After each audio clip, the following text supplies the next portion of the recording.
The New York Knicks have just fired head coach Tom Thibodeau after 25 years of not making the Eastern Conference Finals. He's been fired. Their first playoff appearance since the 2012-13 season, which is more than 10 years ago. But let's kind of go in depth about this. He did the same thing in Minnesota, where he was head coach from 2016 to 2019, where they hadn't made the playoffs since 2014, and he actually took them to the playoffs. He's no stranger of coaching Karl Anthony Towns. He was fired in Minnesota because of the whole Jimmy Butler situation. We know he was head coach of 2010 to 2015 of the Chicago Bulls, where he was heavily criticized for playing his players heavy minutes and having D Rose in a game which they had clearly won at the last few minutes of the game.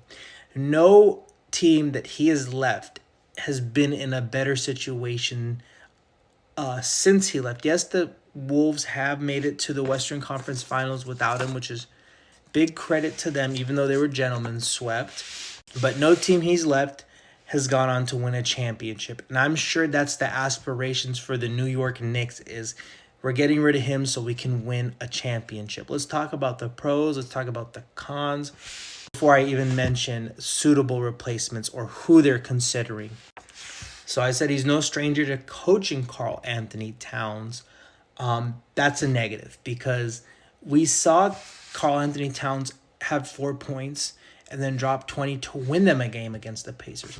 But we also saw in a game the Pacers' game plan was pick and roll and get the switch every time to get Karl Anthony Towns to guard you. And they were cooking Karl Anthony Towns.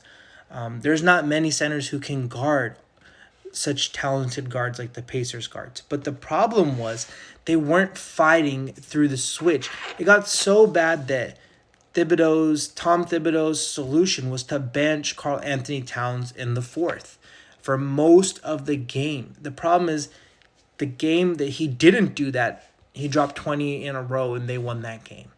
The solution would have been, hey, they're trying to get Cat on every pick and roll. Do not switch. It was common sense.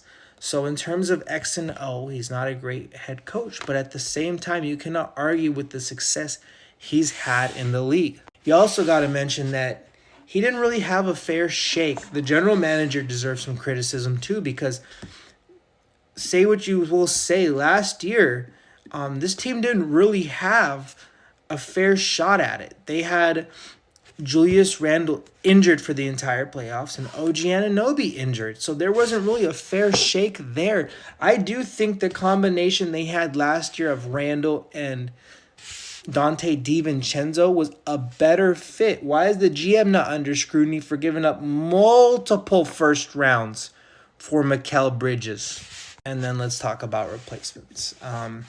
It could be Jalen Brunson's dad. Do I think that's going to happen? No. Do I think that's a good fit? Definitely not. Do I think that'll affect team chemistry? Yes, in a bad way.